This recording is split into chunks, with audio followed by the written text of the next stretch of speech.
আসসালামু আলাইকুম বন্ধুরা, কেমন আছেন সবাই আপনারা?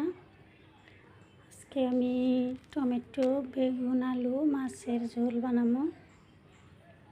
কাইটা নিছি আমি বেগুন, টমেটো, আলু, বেগুন, টমেটো, আলু, মাছ, বড় মাছের ঝোল বানাইতেছি। রান্না তো কাউরে শেখাই না, আমি একদম নর্মাল রান্না, যারা কোনোদিন রান্না করে খায় না তারাও পারবো, তার মানে এই জন্য আমি এটা শেয়ার করি।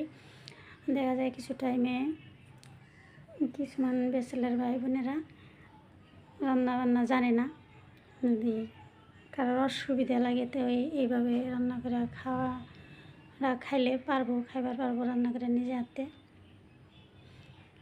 তো আমার চ্যানেলটা যারা লাইক কমেন্ট শেয়ার সাবস্ক্রাইব করছেন তাও তো অসংখ্য ধন্যবাদ। আর যারা এখনও লাইক কমেন্ট শেয়ার করেন নাই তারা প্লিজ দয়া করে একটু লাইক কমেন্ট শেয়ার সাবস্ক্রাইব করে দিবেন।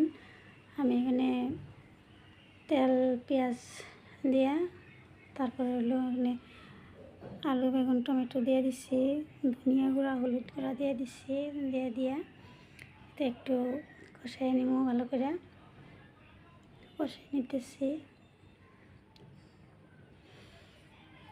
এখানে রান্না আসলে শেখানোর কোনো কিছু নাই, আমি একটা টাইম রান্না করে খাওয়া খুব মুশকিল হতো, পরে আমি লাহে লাহে এরম করে রান্না খাই আর কি। মরিচের গুঁড়া খাই না, কাঁচা মরিচ কাইটা দিয়েই খাই, তো এখানে স্বাদের কোনো কম হয় না আমার মনে হয়।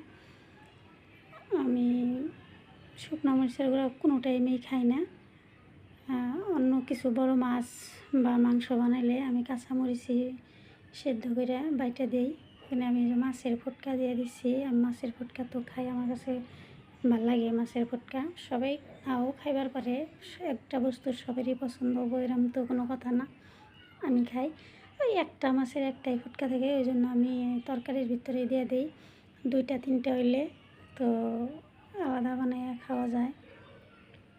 এখানে আমি তরকারিতে ঝোল দিয়ে দিচ্ছি, ঝোল ফুটে গেছে। এখন আমি মাছ ভাজা রাখছিলাম, যে এখনই মাছ ভাজা রাখছি, এটা তো শেয়ার করে দিয়ে দিচ্ছি আমি মাছ দিয়ে দেওয়ার পরে অল্প একটু জাল দিয়ে নিব।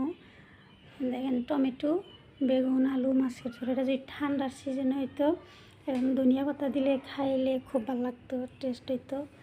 তো গরমের দিনেও ধনিয়া পাতা পাওয়া যায়, আমি ওইটা খাই না, আমার কাছে ভালো লাগে না আর কি খাইতে।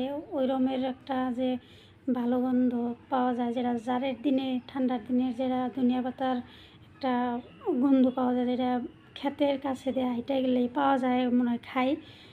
এখনকার ধনিয়া পাতার আমার ওরকম ভালো লাগে না, যার জন্য আমি অন টাইমের ধনিয়া পাতা খাইতে আমি অত একটা পছন্দ করি না।